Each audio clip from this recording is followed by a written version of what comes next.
বৃদ্ধ হলেই অবহেলিত হয় নেকি পিতৃ-মাতৃ? নিশাৰ ৰাজপথত মাতৃৰ হিয়া ভগা কান্দোন।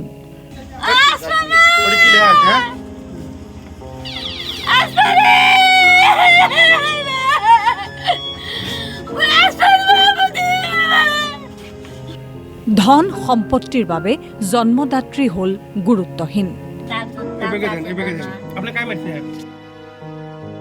ধিক মানৱ সমাজ, ধিক।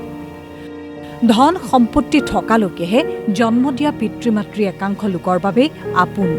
যেতিয়াই কৰি খাব নোৱাৰা হয় অথবা ধন সম্পত্তি নোহোৱা হয় তেতিয়াই হৈ পৰে এলাগী।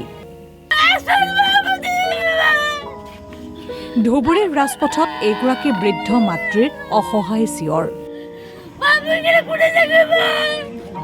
কোটি কোটি টকা সম্পত্তি থকাৰ পিছতো আজি তেওঁ অঘৰী, আজি তেওঁ নিৰাশ্ৰয়।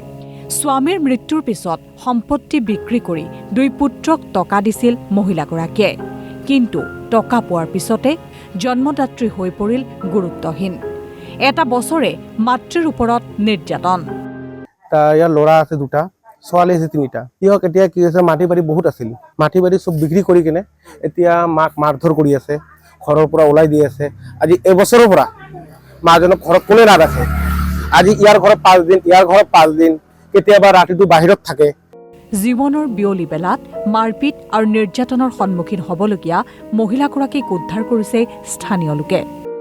এই 1-1.5 বছর থেকে মাটাকে এখানে বাড়িতে রাখে না, মাটি বাড়ি সব বেচে, পয়সা টয়সাগুলো সব ভাই বোন সবাই মিলে ভাগ করে নিছে।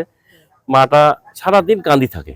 বড় বেটিটার বাড়িতে আছিল, বড় বেটিটার বাড়িতে থাকার পর ই করছে যে বড় বেটিটা বিকেলবেলা এখন কি হয়েছে মাটাক বের করে দিছে। বিকেল 3টার সময় বের করেছে, রাতে 8টা বাজে, তাও দেখি আন্ধারের মধ্যে বসে আছে। মানে এত মশা কামড় দিয়েছে যে মশার কামড় এখন ভাল মানুষ থাকা যায় না, আর ওই জায়গায় মানুষটা বসে আছে।